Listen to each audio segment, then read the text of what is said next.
إن الحمد لله نحمده ونستعينه ونستغفره ونؤمن به ونتوكل عليه ونعوذ بالله من شرور أنفسنا ومن سيئات أعمالنا من يهده الله فلا مضل له ومن يضلل فلن تجد له وليا مرشدا وأشهد أن لا إله إلا الله وحده لا شريك له ولا ضد ولا ند ولا مثيل له ولا مثال له وأشهد أن سيدنا ومولانا ومعلمنا ومرشدنا ومخرجنا من الظلمات إلى النور محمدا عبده ورسوله أرسله الله بالحق بشيرا ونذيرا وداعيا إلى الله بإذنه وسراجا منيرا فقد بلغ الرسالة وأدى الأمانة ونصح الأمة وكشف الغمة فترك أمته على المحجة البيضاء ليلها كنهارها لا يزيغ عنها إلا هالك اللهم صل وسلم وبارك عليه وعلى آله وأصحابه وأزواجه وذرياته وأهل بيته أجمعين أما بعد فأعوذ بالله السميع العليم من الشيطان الرجيم بسم الله الرحمن الرحيم يا أيها الذين آمنوا اتقوا الله وذروا ما بقي من الربا إن كنتم مؤمنين فإن لم تفعلوا فأذنوا بحرب من الله ورسوله وإن تبتم فلكم رؤوس أموالكم لا تظلمون ولا تظلمون صدق الله العظيم رب اشرح لي صدري ويسر لي أمري واحلل عقدة من لساني يفقهوا قولي آمین یا رب العالمین۔ اے وہ لوگوں جو ایمان لائے، یہ ہے وہ موضوع اصل میں جس کی تمہید 2 رکوع پہلے سے اٹھائی گئی، بلکہ 3 رکوع پہلے سے، اور اس میں انفاق کی ترغیب بھی دی گئی ہے اور اللہ پاک کی طرف سے اس کا خلیفہ یا اس کی کمپنسیشن کا بھی وعدہ کیا گیا ہے کہ دنیا میں بھی اللہ پاک دے گا، آخرت میں بھی اس کے اجر کو محفوظ رکھے گا۔ اے وہ لوگوں جو اللہ پر ایمان لائے، اے ایمان والوں، یہ بہت بڑی عرض کیا تھا کہ نسبت ہے جس کو اللہ پاک نے ایمان والا تسلیم کر لیا، قبر میں بھی ایمان کا امتحان ہے۔ عالم برزخ میں جب ہم یہاں سے منتقل ہوں گے تو سب سے پہلے یہی چیک کیا جائے گا ایمان، اور اس کے بعد پھر سہولیات فراہم کی جائیں گی۔ اے ایمان والو، اللہ کا تقوی اختیار کرو، یعنی 99 کے چکر سے باہر نکلو، اللہ کا تقوی اختیار کرو۔ اپنے اور اللہ کے غضب کے درمیان، ناراضگی کے درمیان جو چیز ہم حائل رکھتے ہیں کہ اللہ ہم پر ناراض نہ ہو، وہ اصل میں تقوی ہے۔ فرمایا لن ینال اللہ لحومها ولا دماؤها ولکن ینالہ التقوی منکم، اللہ کو نہ تمہاری قربانیوں کا گوشت پہنچتا ہے نہ ان کا خون پہنچتا ہے، اسے تو تمہارا تقوی پہنچتا ہے۔ اگر وہ ہے تو چھوٹا جانور بھی بڑا ہے، اگر تقوی ہے تو ضرب کھا کے جس قدر تقوی ہوگا اسی نسبت سے اجر بڑھے گا۔ تو جو چیز ہم اللہ، یہ جو نماز ہے اصلا اسی لیے یہ نماز ترک کریں گے اللہ غصے ہوگا۔ لفظ تقوی جب آتا ہے نا، اس کا ہم ترجمہ کرتے ہیں اللہ سے ڈرو، اس میں مراد ہے کہ اللہ کی ناراضی سے ڈرو، اللہ ناراض ہو جائے گا۔ یہ بہت بڑی دھمکی ہے، اور اہل محبت کے لیے سب سے بڑی سزا یہی کہ اللہ ناراض ہو گئے۔ جہنم جب فیصلے ہوں گے دیکھے جائیں گے، ان کی دنیا ہی جہنم بن جاتی ہے جو اللہ والے ہوتے ہیں، اس تصور سے کہ اللہ ناراض ہو گئے، نیندیں اڑ جاتی۔ اتقوا اللہ وذروا ما بقی من الربا، سود میں سے جو باقی بچ گیا اس کو چھوڑ دو۔ میں نے عرض کیا تھا کہ یہ ایک گاؤں میں نازل ہوا قرآن، اگرچہ پوری دنیا کے لیے، لیکن اس ماحول میں اس کو رکھ کر دیکھیں گے تو سمجھ لگے گا۔ افراد ہیں، کہا کہ اللہ کا تقوی اختیار کرو، جو باقی بچ گئے جو لے چکے ہو وہ ہم معاف کر دیں گے، اس شرط پر کہ آئندہ چھوڑ دو جو کچھ۔ وَذَرُوا مَا بَقِيَ مِنَ الرِّبَا، سود میں سے جو باقی ہے اس کو چھوڑ دو۔ اچھا، ادارے تو نہیں چھوڑتے نا. کسی ادارے کا مینیجر توبہ کر لے، نیک ہو جائے، مگر اس ادارے کی رقم تو معاف نہیں نا وہ کر سکتے. افراد. اچھا پھر ان کنتم مومنین، اگر تم مومن ہو، تو خطاب مومنوں سے ہے نا، تم مانو گے، اور اگر نہیں مانو گے تو تم نے اپنے آپ کو اس خطاب سے خود الگ کر لیا کہ تم ایمان والے نہیں. یعنی خدا کو ماننا اور خدا کی ماننا دو الگ چیزیں. خدا کو ماننا ایمان کہلاتا ہے اور خدا کی ماننا اسلام کہلاتا ہے. بس یہی تشریح حدیث جبریل کی، اخبرنی عن الایمان اخبرنی عن الاسلام. ایمان آپ کچھ دعوے کرتے ہیں کہ یہ میری نیت ہے، یہ میرا ارادہ ہے، یہ میرا عقیدہ ہے، اور اسلام میں آپ اس عقیدے کو ثابت کرتے ہیں. اگر یہ دو آپس میں ٹیلی نہ کریں تو نفاق کہلاتا ہے. عبداللہ ابن ابی کے ظاہری جو وہ دعوے کرتا تھا اس کے ایمان میں کوئی کمی نہیں تھی. وہ سارے آرٹیکل 7 کے 7 مانتا تھا. آمنت باللہ وملائکتہ وکتبہ ورسلہ والیوم الاخر، وہ سارے مانتا تھا، لیکن اس کا عمل اس کی گواہی نہیں دیتا تھا کہ اس کا ایمان ہے. ایک بندہ کسی کو ڈراتا کہ یہ سانپ ہے اور پھر اس کو اٹھا لیتا ہے تو پھر شک پڑ جاتا ہے کہ اگر سانپ ہے تو یہ ڈر کیوں نہیں رہا، اس کا مطلب ہے یہ پلاسٹک کا بنا ہوا. ہمارا عمل ہمارے ایمان کو، اس لیے اللہ پاک نے فرمایا دعوے نہ کرو، قسمیں نہ کھاؤ. قُلِ اعْمَلُوا فَسَيَرَى اللَّهُ عَمَلَكُمْ وَرَسُولُهُ وَالْمُؤْمِنُونَ. تمہارا عمل دیکھے گا اللہ اور رسول اور ایمان والے. قسمیں کیوں کھاتے ہو تم؟ زندہ ہو نا، ایمان گواہی دے دے گا کہ ہے کہ نہیں. ایمان قسم کھائے گا، تمہارا عمل قسم کھائے گا تمہارے ایمان کا. اس لیے فرمایا اذا جاءك المنافقون قالوا نشهد انك لرسول اللہ. یہ منافق جب آپ کے پاس آتے ہیں تو اللہ کی قسمیں کھا کر کہتے ہیں کہ آپ یقیناً اللہ کے رسول ہیں. واللہ یعلم انک لرسول. اللہ کو بڑی اچھی طرح معلوم ہے کہ آپ اس کے رسول ہیں. یہ اللہ کو خبر دے رہے ہیں، اللہ کو معلوم ہے آپ اس کے رسول ہیں. ولیکن اب کیا، واللہ یشہد ان المنافقین لکاذبون. اللہ اب گواہی دیتا کہ منافق جھوٹ بول رہے ہیں. ان کی زبانیں جو کہہ رہی ہیں وہ ان کے دل میں نہیں ہے. یہ دل سے آپ کو اللہ کا رسول نہیں سمجھتے، زبانوں سے سمجھتے. تو اگر تم واقعی مومن ہو تو باز آ جاؤ گے. ان کنتم مؤمنین فإن لم تفعلوا. اگر تم نے یہ نہ کیا. اب دیکھیے یہاں کوئی دھمکی نہیں ہے جس سے لوگ کہتے ہیں کہ جی سود اللہ سے لانے جائیں گے. یہ کوئی ایسی چیز نہیں کہ جس کے لیے صرف آخرت میں اس کی سزا رکھی گئی. جو سود خور ہے، آپ کو پتہ ہے گاؤں میں فلاں بندہ سود پہ پیسے دیتا ہے، اگر اسلامی ریاست ہو تو وہ اس کے خلاف ایکشن لے گی. اللہ پاک یہ فرما رہے ہیں کہ اگر تم باز نہ آئے فَأَذَنُوا بِحَرْبٍ مِّنَ اللَّهِ وَرَسُولِهِ، تو تمہارے اوپر اللہ اور رسول سے محاربے کی دفع لاگو کی جائے گی. اور وہ محاربے کی دفع سورہ المائدہ میں بیان ہوئی. اس میں کہا گیا انما جزاء الذین یحاربون اللہ ورسولہ. دیکھیں یہاں دیکھیں وہی محاربہ، وہ لوگ جو اللہ اور رسول سے جنگ کرتے ہیں ان کی جزا یہ ہے وَيَسْعَوْنَ فِي الْأَرْضِ فَسَادًا، اور زمین میں فساد پھیلاتے ہیں. ریپ، ڈاکہ زنی، رستوں پہ بیٹھ کے نقب لگا کے لوٹنا،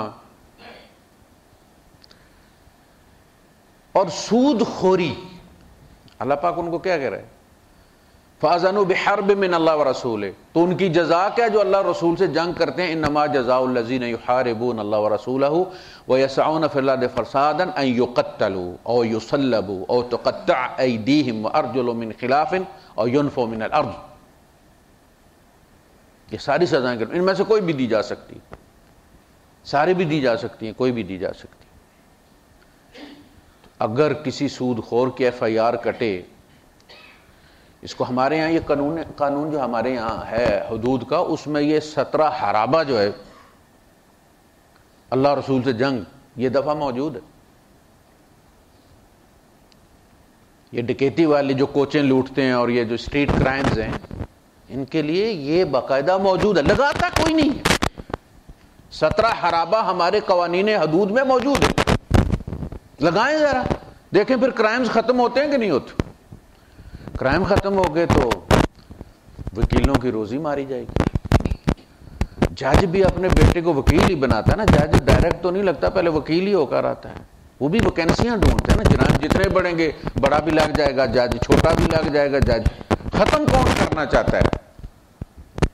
پولیس والے نے بھی بیٹے کو پولیس میں بھرتی کروانا ہے، جرائم ختم ہو جائیں گے تو پولیس میں بھرتیاں بھی ختم ہو جائیں گی۔ ختم کوئی نہیں کرنا چاہتا، مجرم کو پالتے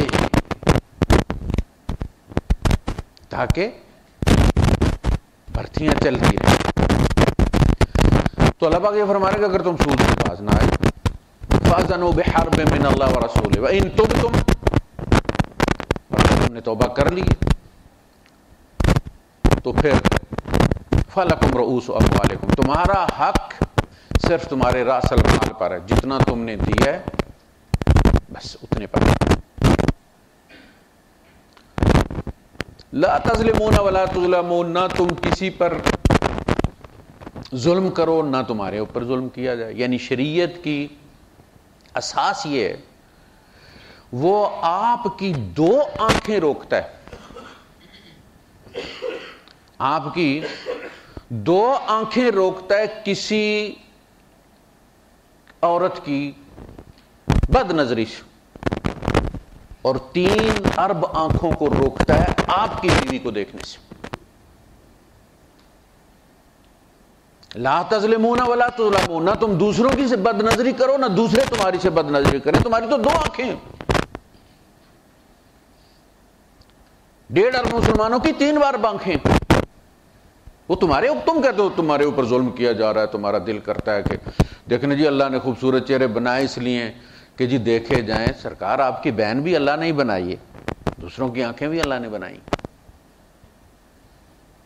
وہ آپ کی بہن کا دفاع کر رہا ہے جو قانون بنا رہا ہے کہ تم دوسرے کو مت دیکھو، لا تظلمون ولا تظلمون، نہ تم بد نظری کرو نہ تمہارے ساتھ بد نظری کی جائے، نہ تم کسی پر ظلم کرو نہ تمہارے ساتھ کوئی ظلم کرے، نہ تم کسی کا مال کھاؤ نہ کوئی تمہارا مال کھائے۔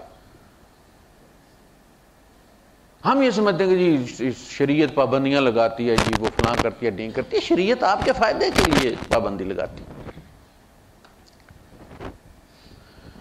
وَإِن كَانَ ذُو عُسْرَةٍ، اگر تم نے جس کو پیسے دیے ہیں، قرض دیا ہے، وہ تنگ دست، فَنَظِرَةٌ إِلَى مَيْسَرَةٍ، تو تم اس کو مہلت دو۔ ناظرتن، اسی سے انتظار بنا ہے، مہلت دینا۔ الی میسرہ، اس کی کشادگی تک۔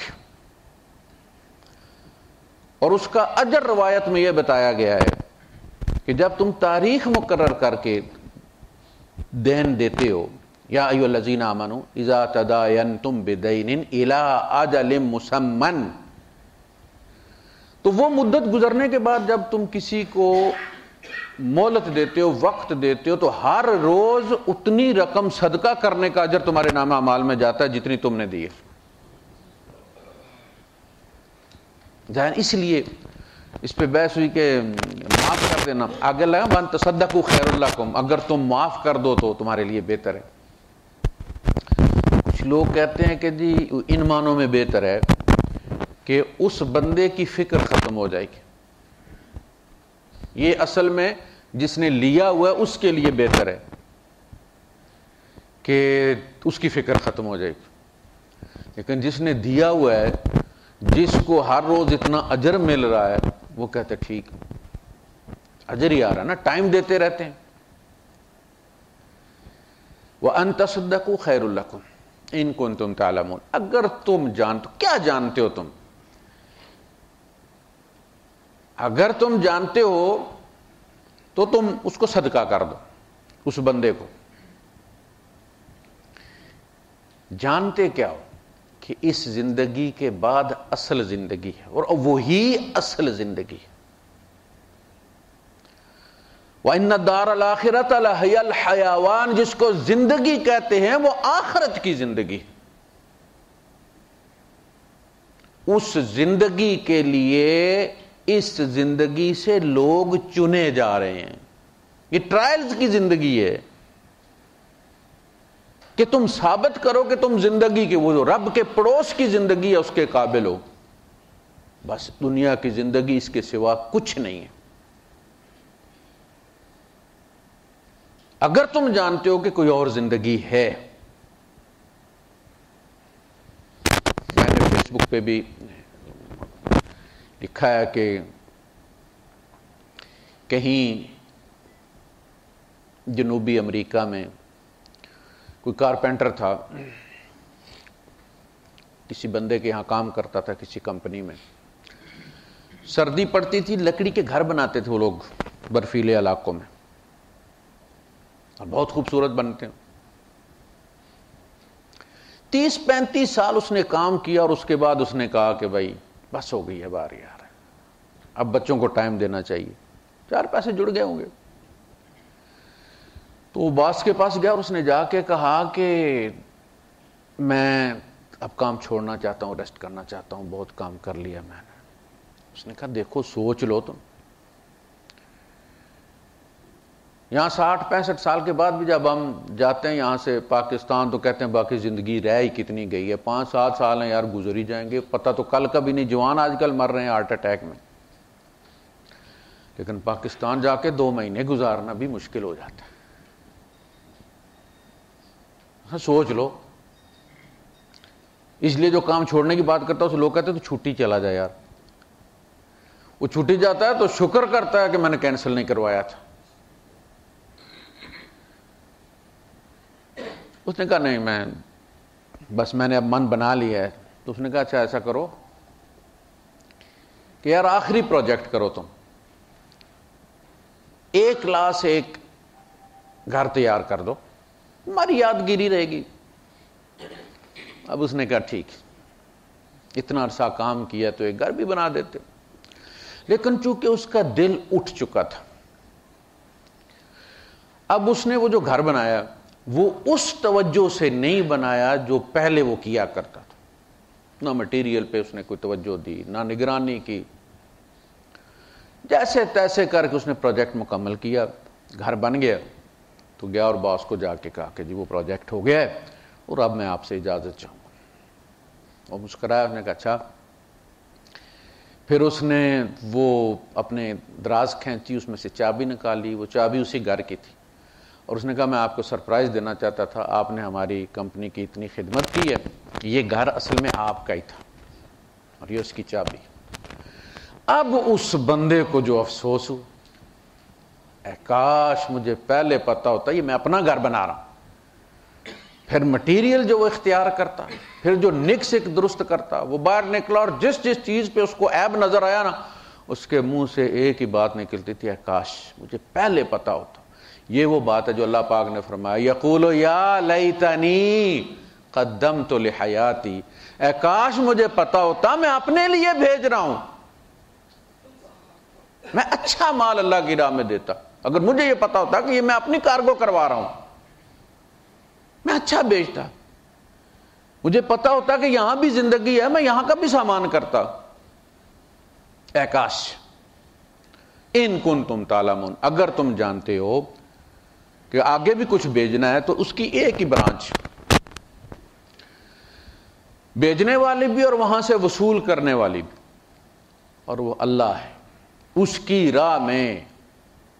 وَآتَ الْمَالَ عَلَى حُبِّهِ ذَوِي الْقُرْبَى يُطْعِمُونَ الطَّعَامَ عَلَى حُبِّهِ مِسْكِينًا وَيَتِيمًا وَأَسِيرًا إِنَّمَا نُطْعِمُكُمْ لِوَجْهِ اللَّهِ۔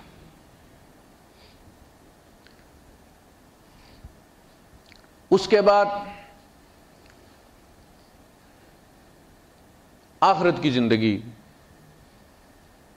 پہ یہ اس کو لا کے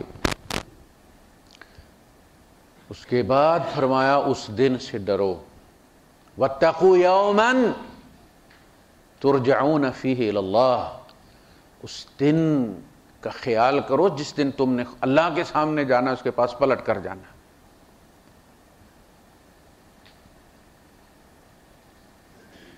پھر وہ تمہیں سارے اعمال تمہارے جو کچھ تم نے بھیجا ہوگا گن کر دے دے گا، کچھ خرچ نہیں کرے گا، اس بے فکر ہو جاؤ، تو بھیجو تو صحیح۔ اب وہ شروع یا ایھا الذین آمنوا اذا تداینتم بدین، پہلے کیا ہے؟ انفاق کرو، پھر سود سے، اگر کوئی مجبور تمہارے پاس آ گیا تو سود سے بچو، سود مت کھاؤ۔ اس کے بعد اگر انفاق سے معاملہ آگے ہو گیا تو پھر قرض دے دو، اور پھر آخر میں آئے گا کہ اگر کوئی لکھنے والا نہیں ہے، معاہدہ نہیں لکھ سکتے، تو فارحان و مقبوضہ، رہن رکھنا جو ہماری اردو کا ہے وہ عربی کا لفظ ہے، فارحان و مقبوضہ، رہینہ کہتے ہیں جو ہاسٹیج ہوتا ہے، جس کو پکڑ کے بنا لیا جاتا ہے، فارحان و مقبوضہ۔ تو پھر کچھ رین رکھ لو، وہ رین جو مقبوضہ ہو، آکوپائیڈ ہو، قبضہ کیا ہوا ہو، وعدہ نہیں۔ وہ کہہ رہے آپ میرا زیور رکھ لیں تو میری بات نہیں، اور آپ کہیں ٹھیک ہے یار آپ کے گھر پڑا ہوا، میرے گھر ایک ہی ہے، بس رہنے دو، نہیں۔ شریعت کہتی ہے فرحان و مقبوضہ، قبضہ لو۔ اللہ نے انسان بنایا نا، وہ اس کی فطرت کو بڑی اچھی طرح جانتا ہے۔ اس وقت تم نے کہہ دیا، اس کے بعد وہ بھی بے فکر ہو جائے گا، سونا ہوا جو ہمارے گھر پڑا ہو، کوئی زبردستی تو ہم سے لے نہیں سکتا، جھگڑا تنازع پیدا ہو جائے گا۔ شریعت تنازع ختم کرنے آئی، تنازع پیدا ہی نہ ہو، فرحان و مقبوضہ۔ فَإِنْ أَمِنَ بَعْضُكُمْ بَعْضًا فَلْيُؤَدِّ الَّذِي اؤْتُمِنَ أَمَانَتَهُ وَلْيَتَّقِ اللَّهَ، اور اگر ایک دوسرے کے پاس تم امانت رکھتے ہو تو مؤتمن کو امانت واپس کرنی چاہیے، کھانی نہیں چاہیے۔ زمین اس نے رہن رکھی ہے، پیسے اس نے دے دیے، اب اس کی زمین چھوڑ دو، واپس کرو اسے۔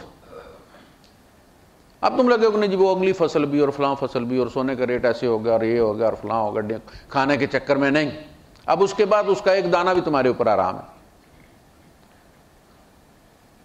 ادا کرو اس کو۔ یا ایھا الذین آمنوا اذا تداینتم بدین الی اجل مسمى فاکتبوہ، اسے لکھو، زندگی کا کوئی پتہ نہیں، وہ لکھا ہوا اصل میں تمہاری گارنٹی ہے۔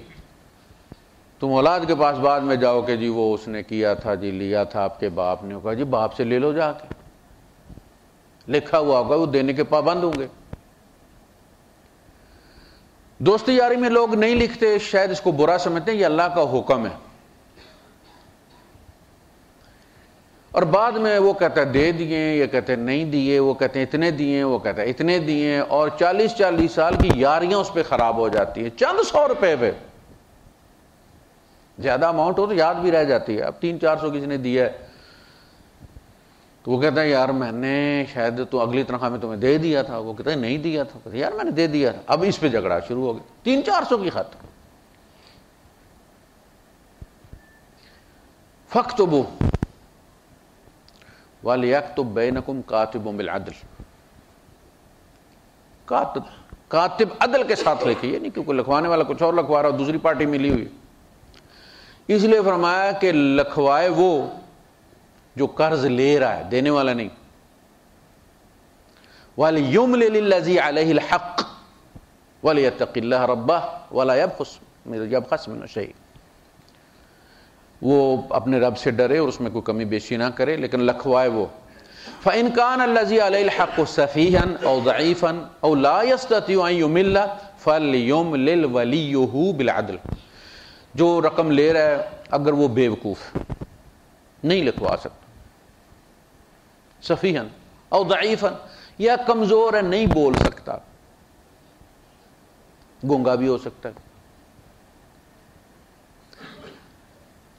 یا اس کو ڈرافٹنگ نہیں آتی، او لا یستطیع ان یمل، اس کو ڈرافٹنگ نہیں آتی، لوگوں کو طلاق دینا نہیں آتا، کسی سے جا کے لکھواتے، زبانی تو فوراً دے دیتے ہیں نا، لکھوانی پڑے تو پھر نانی یاد آ جاتی ہے، کہ جی وہ طلاق لکھوانی تھی، کس طرح سے لکھ، تو اگر اسے ڈرافٹنگ نہیں آتی تو پھر وہ جو دیر ہے پھر بھی وہ نہیں لکھوائے گا. فَلْيُمْلِلْ وَلِيُّهُ، اس کا کوئی ولی، اس کا کوئی نمائندہ یہ لکھوائے گا. وہ وکیل کر سکتا ہے، وکیل سے لکھوا سکتا ہے، کسی سے لکھوا سکتا ہے، لیکن بہرحال اسی کا نمائندہ لکھوائے گا. وَاسْتَشْهِدُوا شَهِيدَيْنِ مِن رِجَالِكُمْ. اچھا، لکھنے والے کو کہا وَلَا يَأْبَ، اور کاتب، وہ جو کاتب ہے وہ لکھنے سے انکار نہ کرے. جس طرح اللہ نے اسے علم دیا ہے، علم کا بھی اپنا فرض ہے، انکار نہ کرے، وہ لکھے لازم، مجبوری ہے. کوئی زمانہ ہوتا تھا، آپ کو پتہ ہے، ٹیلی گرام جب آیا کرتی تھی تو گاؤں میں ایک آدھ بندہ ہی پڑھنے والا ہوتا تھا. اب اس کے گھر گئے، ایک تو ٹیلی گرام ہے، کوئی ایمرجنسی ہوگی، گاؤں میں پڑھنے والا کوئی نہیں ہے، جس کے گھر گئے پتہ چلا وہ تو پنڈی گیا ہوا ہے، شہر گیا ہوا ہے، اب وہ شام کو واپس آئے گا تو وہ پڑھ کے آپ کو دے گا. یہ بھی صورتحال ہوتی ہے. وَاسْتَشْهِدُوا شَهِيدَيْنِ مِن رِجَالِكُمْ، مِن رِجَالِكُمْ الگ کر کے کہا کہ پھر دو گواہ اپنے مردوں میں سے بنا لو.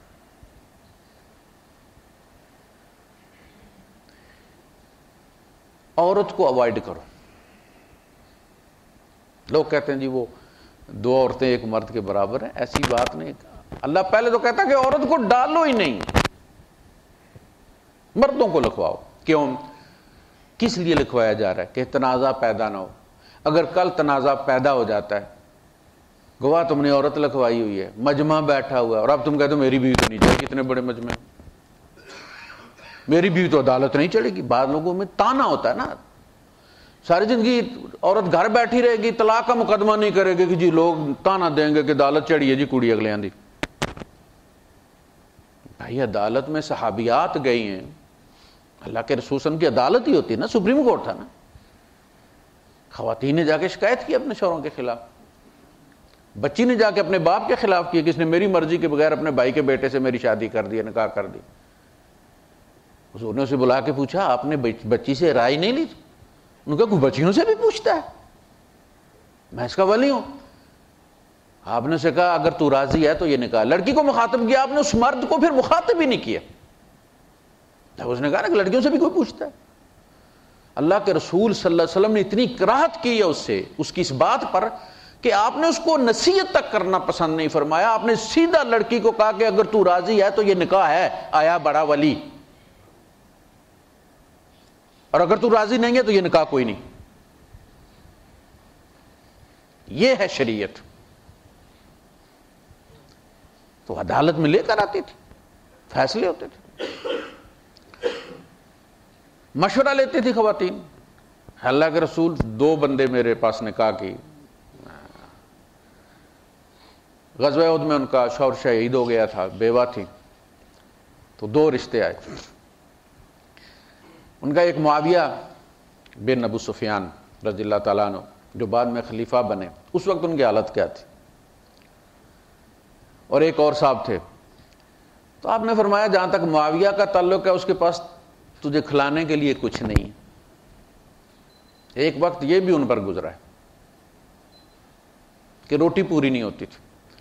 آپ نے فرمایا معاویہ کے پاس کھلانے کو کچھ نہیں ہے، اور جس کو دوسرے کی تو بات کرتی ہے وہ ڈنڈا کندھے سے نہیں اتارتا، مارتا بہت ہے. اب تو سوچ لے، مار کھانی ہے ساتھ روٹی بھی کھانی ہے، یا بھوکا رہنا ہے اور مار سے بچنا ہے. یعنی یہ بندہ چنگا ہے لیکن روٹی کھلانے کے لیے کچھ نہیں، اور وہ پیسے والا ہے مگر مارتا بہت ہے. آپ نے فرمایا کندھے سے نہیں ہٹاتا ڈنڈا. یہ ہے مشورہ اللہ کے رسول صلی اللہ علیہ وسلم. تو عورت کو اوائڈ کرو، اس لیے کہ تنازع کے لیے تو لکھا جا رہا ہے، اور تنازع میں تم عورت کو بھیجو گے نہیں اور پھر مسئلہ بن جائے گا. شہیدین من رجالکم فَإِن لَمْ يَكُونَا رَجُلَيْنِ، وہاں لکھنے کی ضرورت پڑ گئی ہے جہاں پہ دو مرد دستیاب نہیں ہیں. اب ٹینڈر تو نہیں دیا جا سکتا، تو اس صورت میں دو عورتیں لو. کیوں؟ اس لیے کہ دوسری عورت اس عورت کا سہارا بنے گی. جب 2 ہو جائے نا تو وہ 11 ہو جاتی ہیں. ان کی فطرت میں ہے پانی بھی جانا ہے تو مل کے جانا ہے, باہر کھیتوں میں بھی جانا ہے تو مل کے جانا ہے, ٹھوڑی پہ جانا ہے تو مل کے جانا ہے. تو پھر 2 لکھواؤ, ایک تو وہ تانا بھی ہٹ جائے گا کہ جی میں مجمع میں نہیں بیچتا, جب 2 ہوں گے تو آ بھی جائیں گے.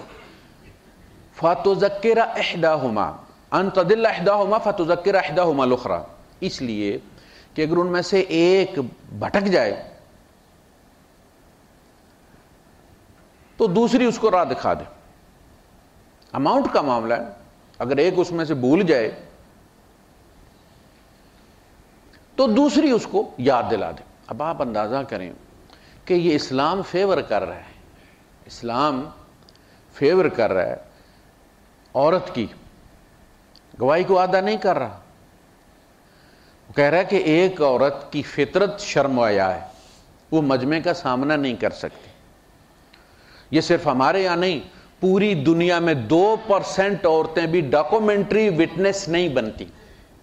امریکہ میں بھی مرد ہی بنتے. صرف اسلام نہیں بات کرتا, ان کے یہاں 2% بھی نہیں ہے, مرد ہی گواہ بنتے. اسلام بھی یہی کہتا.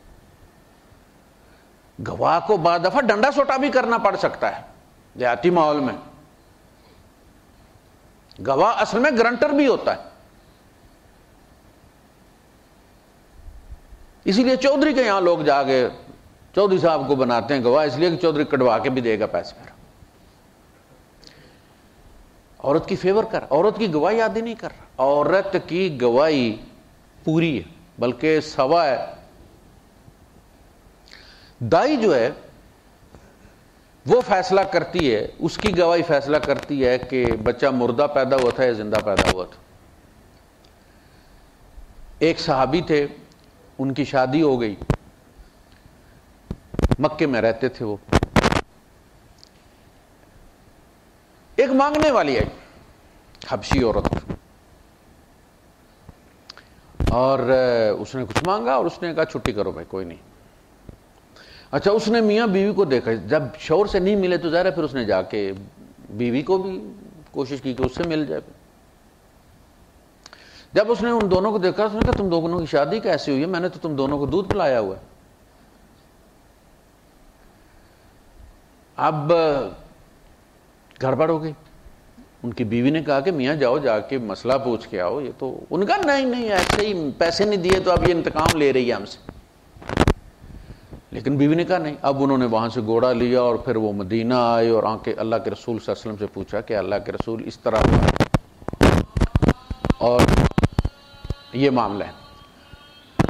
تو آپ نے فرمایا اب تم دونوں الگ ہو جاؤ. انہوں نے کہا اللہ کے رسول وہ تو میں نے اس کو بھیک نہیں دی تو وہ کہہ رہی ہے. آپ نے فرمایا اس عورت نے جب کہہ دیا ہے تو اس کے بعد آپ نے انگلی سے کینچی کا اشارہ کیا, ختم. یہ ہے گواہی عورت کی. حالانکہ وہ مانگنے والی ہے, کوئی بہت بڑی چودرانی نہیں تھی, لیکن شریعت یہ گواہی کو دیتی, عورت کی گواہی کو لوگوں نے آدھا بنایا اس کو. وآخر دعوانا الحمدللہ.